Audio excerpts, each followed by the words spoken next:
kenapa yang kemudian selalu jadi sasaran aturan-aturan pelarangan buka di siang hari itu kayak warung-warung nasi padang, misalkan warteg gitu ya, warung pecel lele, warung-warung nasi yang lain gitu ya.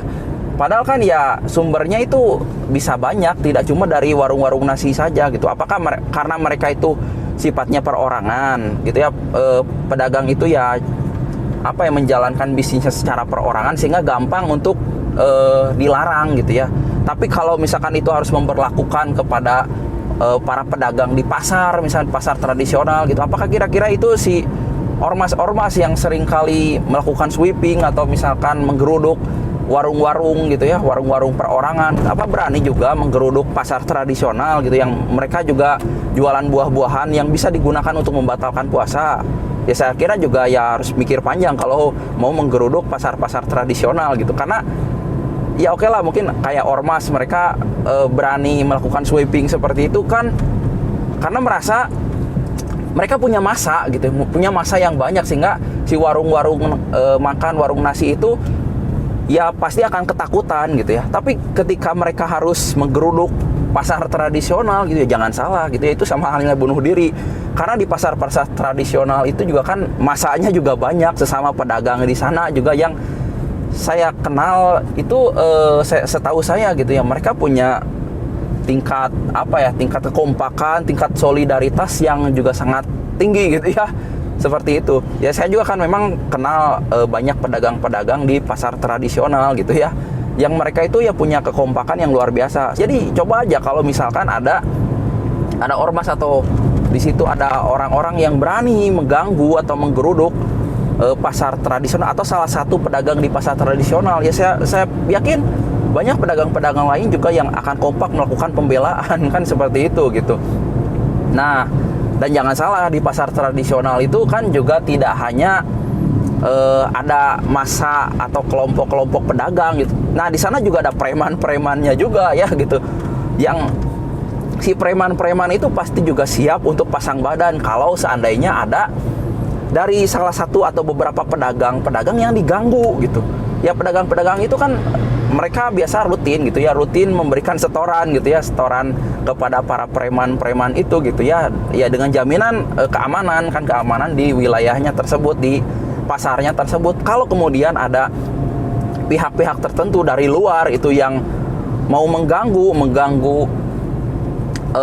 para pedagang, salah satu atau beberapa gitu kan, ya pasti si preman-preman itu juga nggak akan tinggal diam. Nah, kira-kira ormas-ormas itu apakah berani gitu untuk berhadapan langsung dengan massa sesama pedagang di sana yang juga jumlahnya sangat banyak, berhadapan juga dengan preman-preman yang juga beringas di sana? Apakah berani gitu? Saya yakin nggak berani. Ya paling beraninya cuma ke warung-warung kecil gitu yang dimiliki oleh perorangan, yang mereka nggak punya basis massa yang banyak kan gitu. Ya paling kan cuma seperti itu gitu kan. Terus juga ketika aturan atau perda-perda itu tidak diberlakukan kepada mini market atau supermarket besar gitu, yang di situ juga menjajakan air mineral gitu, menjajakan snack misalkan, ya bisa jadi kan ya apakah karena misalkan minimarket atau supermarket itu bayar pajaknya lebih besar sehingga mereka tidak dilakukan pelarangan gitu? Apa karena itu? Ya saya nggak tahu gitu kan. Ya sekali lagi, kalau memang benar aturan pelarangan itu ingin diperlakukan, ya coba perlakukan secara adil, jangan cuma menyasar kepada orang-orang atau pedagang-pedagang yang lemah saja gitu. Ya harus semuanya diberlakukan gitu. Dan apakah bisa? Saya tidak yakin gitu kan pada akhirnya seperti itu. Nah, akan bisa ditegakkan gitu kan.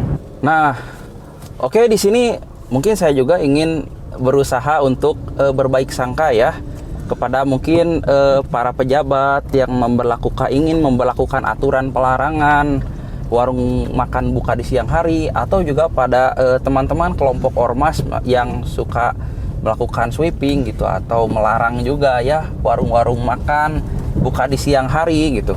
Nah, saya ingin coba berbaik sangka, mungkin ya memang niat mereka baik ya, ingin menghargai orang-orang yang sedang berpuasa gitu. Ya biarpun seperti saya bilang tadi, orang yang dia itu berpuasa dengan niat tulus beribadah karena Allah, ya sebenarnya nggak butuh juga itu gitu, nggak butuh dihargai juga. Jadi ya itu larangan-larangan aturan itu juga nggak berguna sebenarnya menurut saya ya gitu, sekali lagi.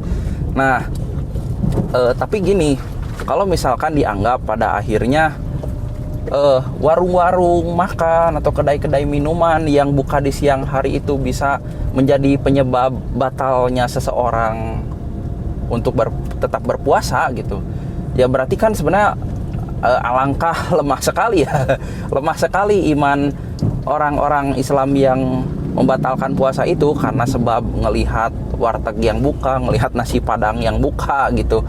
Nah jadi ya lemah kalau menurut saya gitu ya. Ya coba bayangkan kalau seandainya kita berada di lingkungan orang-orang yang mayoritasnya non muslim gitu ya. Entah itu di suatu wilayah-wilayah tertentu, daerah-daerah tertentu di Indonesia misalkan yang banyak kan yang mayoritas non muslim. Nah, kita kebetulan minoritas di situ, atau kita misalkan sedang berada di luar negeri yang masyarakatnya juga non muslim seperti halnya di negara-negara Eropa atau misalkan di Amerika gitu. Nah, ini kan juga perlu kita bayangkan seperti itu gitu. Nah, biar kita tuh nggak terlalu manja gitu. Kita orang yang berpuasa itu nggak manja tuh gini. Ya selama ini mungkin kan kita dikelilingi oleh orang-orang yang memang mayoritas juga muslim kan, seperti itu ya. Jadi pengennya dihargai gitu ya. Jadi yang minoritas itu harus menghargai yang mayoritas gitu kan. Nah seperti itu. Tapi kalau kita yang berada di pihak minoritas, ya tentu kan kalau menurut saya kita tetap bisa berpuasa dengan kondisi lingkungan sekitar kita kebanyakan itu nggak berpuasa, yaitu justru pahalanya menurut saya akan lebih besar gitu, karena tantangan dia itu untuk tetap menjalankan puasa itu kan lebih luar biasa gitu kan, dibandingin kita yang misalkan berada di lingkungan mayoritas muslim gitu ya, yang semuanya orang-orang itu berpuasa gitu. Nah ya pasti ya biasa-biasa. Makanya sebenarnya justru peluang juga kalau misalkan banyak warung-warung warung-warung makan buka di siang hari gitu kan. Nah itu justru peluang kalau menurut saya ya, peluang untuk kita tuh mendapatkan pahala yang lebih besar, karena ya tantangan yang akan kita hadapi itu juga lebih besar. Kita gak ingin kalah gitu dengan puasanya orang-orang yang berada di lingkungan mayoritas non muslim gitu, yang banyakan di sekitarnya itu orang-orang nggak berpuasa kan gitu ya. Nah gimana kita yang berada di lingkungan mayoritas muslim itu juga punya kekuatan, punya keimanan yang juga nggak kalah dengan mereka-mereka yang tetap bisa mempertahankan puasa biarpun lingkungan sekitarnya nggak pada puasa gitu. Nah jadi seperti itu, justru saya berpikirnya sih seperti itu gitu ya.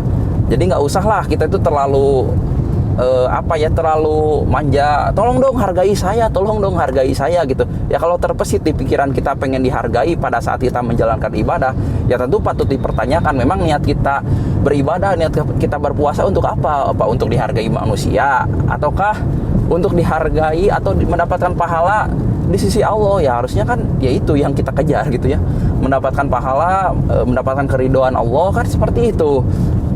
Nah itulah sebenarnya yang perlu kita pahami bersama-sama gitu. Nah yang salah itu ya, yang salah kalau menurut saya itu ya kalau misalkan